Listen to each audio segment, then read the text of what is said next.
Hi, I'm Sean Gregory from Time Magazine and Time.com. We're here on Mount Von Hovenberg in Lake Placid, New York, with the U.S. Luge athletes, and they're going to show us how they train.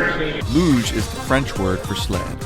At ages 38 and 35, Mark Grimmette and Brian Martin are the grizzled old pros of luge, the Olympic sport where athletes race down a winding track while lying supine in the sled. Together, they won a doubles luge bronze medal in 1998 and a silver in 2002. Today, they're training to qualify for the 2010 Olympics, which would be Grimmette's 5th Olympic trip and Martin's 4th. 1,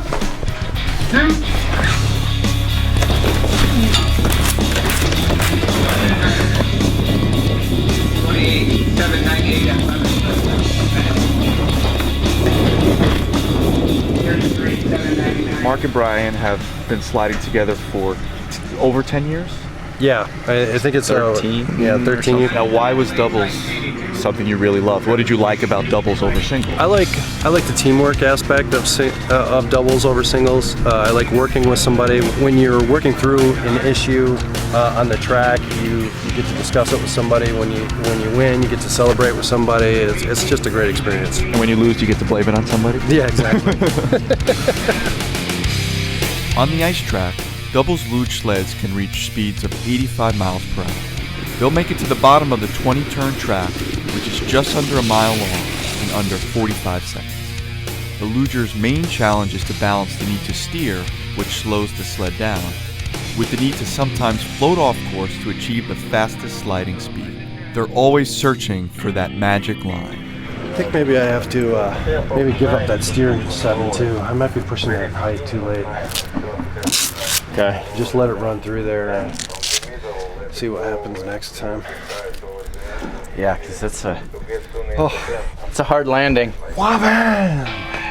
And with the doubles luge, I'm sure you guys have been dealing with the kind of jokes about, laying on top of each other endlessly. I mean, how do you deal with it now? Do you laugh it off? The classic is, so you're a loser, huh?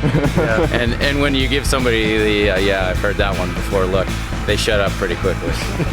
With bronze and silver medals on their mantles, all that's left is gold. Is it the elusive thing that you're just are you obsessing over it, or is it?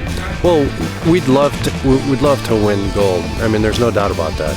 But it's a training and setting a goal like that.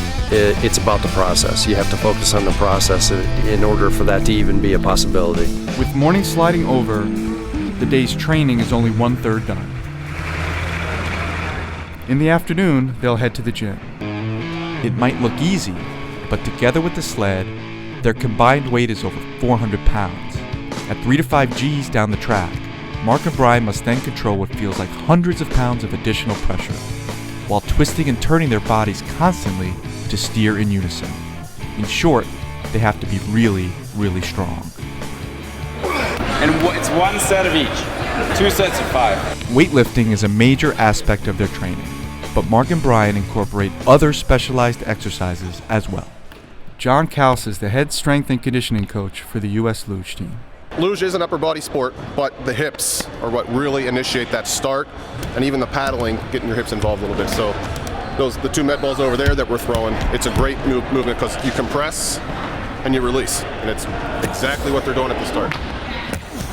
If you're doing it right, you're using your lower back, your glutes, hamstrings to initiate the coming up, and then your upper middle back to pull, compress here, and then biceps a little bit involved, just finish it off. And then at the very end, a little bit of a tricep, just to make sure you're getting every 100th of a second we can find. When we're doing ceiling tosses, the idea is have a nice square base underneath you, shoulder width, hands underneath the ball, get your lever as long as possible so you get your arms straight out. And the idea is, again, to just be nice and square, simulating that start again where you're compressing. So it's down, compress, extend with the hips, finish with the arms. The training doesn't end there. After hitting the gym, Grimmette and Martin often head to a refrigerated indoor facility to work on their starts. 1,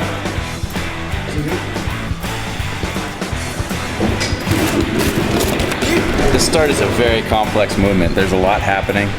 It's kind of like 2 people trying to do a golf swing at the same time, and it's not necessarily just the harder you pull, the faster you go. You really have to be in sync. So we drew straws, and I came up with a short one, so I don't get to go this time. I've been replaced. All right, Mark is going to, I want to see how this feels, and I'm just going to hold on for dear life. You ready? 1. And then pull. Let go, let go.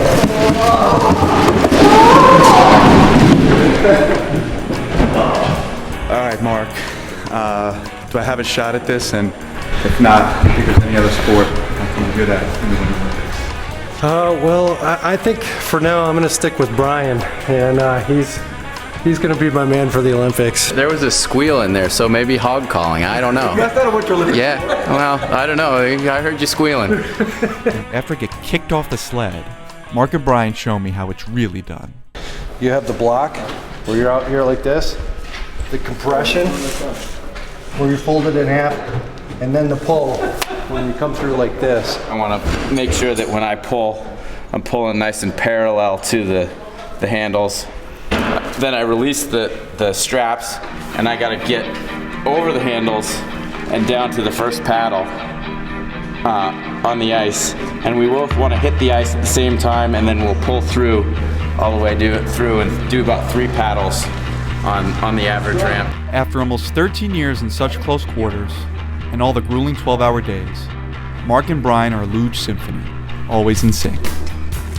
But will age catch up to them during the Olympic qualifying season? You never know. That's why they're sweating, on and off the track.